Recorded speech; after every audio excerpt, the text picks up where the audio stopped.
The objectives of our project were to build up a business proposal for a developing software application that will make use of Bluetooth marketing concepts. The project included designing and coding a prototype that will allow a user to upload adverts to a Bluetooth emitting device, which in turn will broadcast the adverts to all the mobile devices switched on in a radius of 100 meters. The software is based on an existing piece of software, and our project consists of simplifying it and the mode of operation.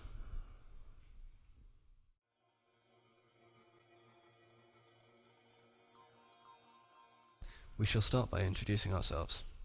We're a team of 5 students from Internet Computing and Software Engineering. We can start with Dennis. He's from Software Engineering, and his role is programming.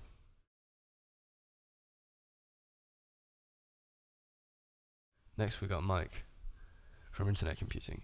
His role is research. Then Paul from Internet Computing. His role is research.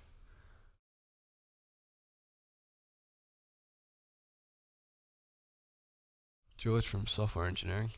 His role is programming.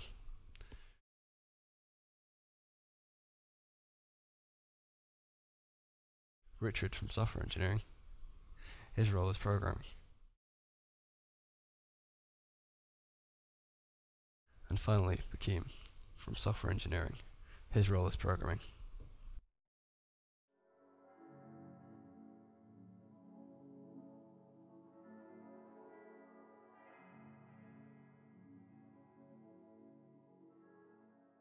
In order to take the project successfully to term, it was divided into several phases, which upon success will bring up a fully functional product.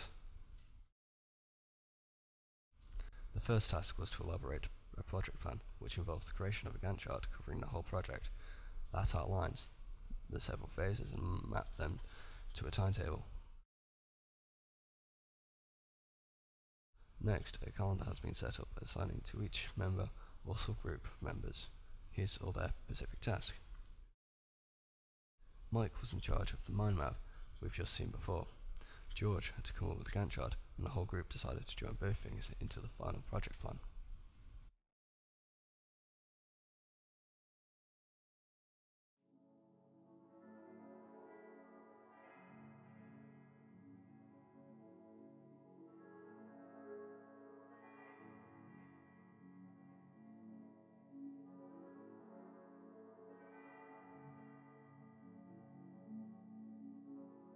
The choice of programming language to use.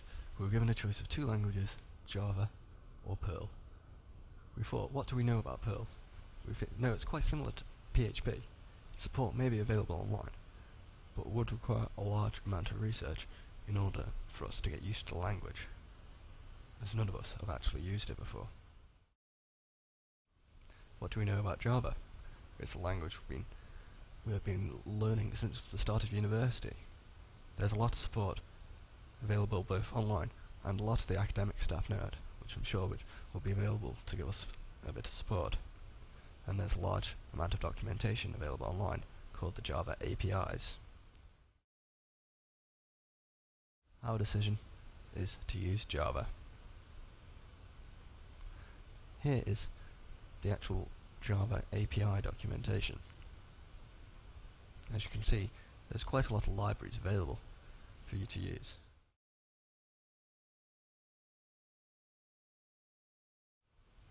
If I click on one, you can see there is a lot more detailed information involved.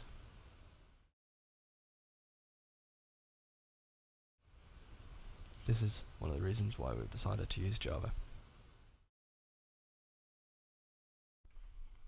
The sub-team of programmers, Dennis, Bakim and George, have undertaken a basic analysis of the requirements and produced several UML diagrams that show the modelling of the functionality and basic operations of the software.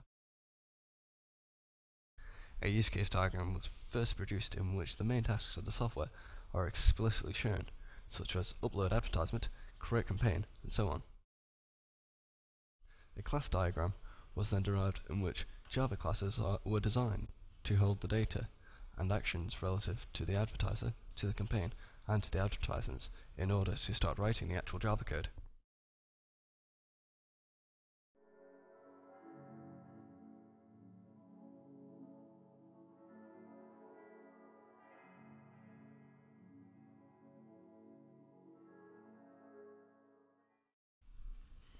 The third phase of the project, done by McKean with feedback from the group, consisted of design of the user interface, which displays when the program is launched.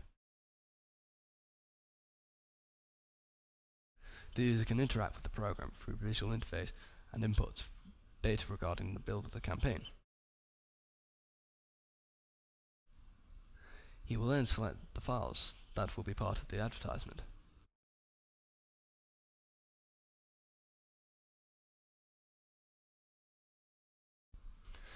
The user creates a campaign by giving it a name and then adding files to the list of files, such as text or images.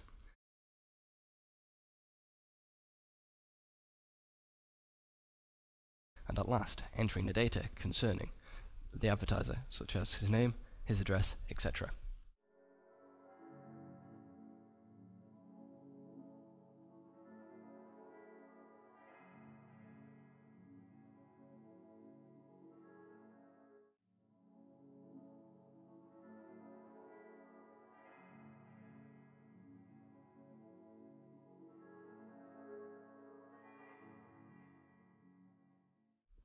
We've managed to get a working application coded in Java. The actual program came out to have more classes than initially planned, and a different user interface has been designed. The Java code has been modeled using the existing Visual Basic classes, and basically translated to it. A visual editor has been used to build up the GUI, and has spared weeks of coding. The interface is made up of several tab panes. The main panel shows how many campaigns were added to the actual batch to upload. Another one deals with the campaign data, upload files to the file list, and the third panel gets the input from the user to fill in the advertiser's details.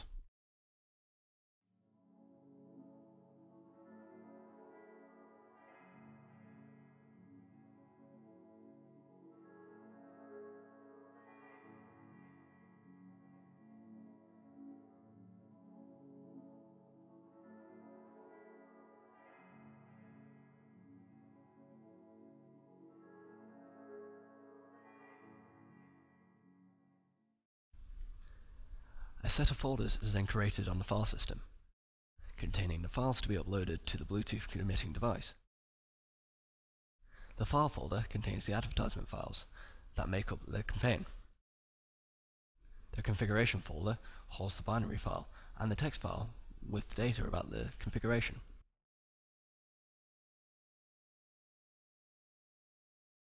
The advertiser folder contains an electronic business card created with the data regarding the campaign owner.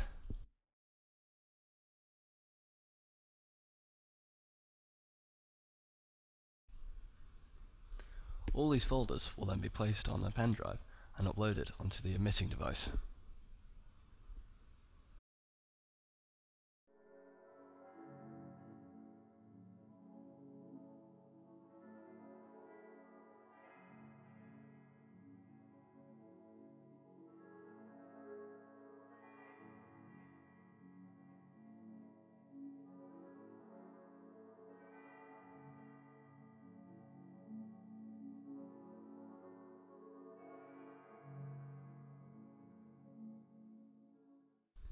Our business will rent advertising space on Bluetooth proximity marketing devices positioned in key retail locations such as the Arndale, Trafford or Meadowhall shopping centres. To analyse the market conditions, we have used Porter's model. We intend to enter the market by exploiting new entrants and substitution forces, playing on our key advantages, price and location. We believe uptake of the service will be good. Our primary research conducted in the Arndale suggested that interest for the service did exist, and 68% of companies would want to use such a service to reach the customers within the shopping centre.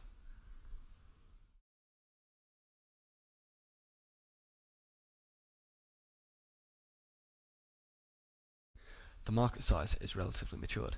Capital Shopping Centres, owners of the Arndale, where we completed our primary research, own 14 sites across the UK, leasing premises to over 2,000 stores. Shopping centres have not seen such a reduction in footfall since the recession began. A study released in January 2009 showed that the Arndale shopping centre in Manchester received 35 million visitors per year. We believe targeting shopping centres rather than individual stores will be the best way to generate revenue from outlets who do not wish to invest in the expensive marketing technologies. Our primary competitive advantage is our pricing, with this technology being inherently scalable, and the footfall of our target locations being so high.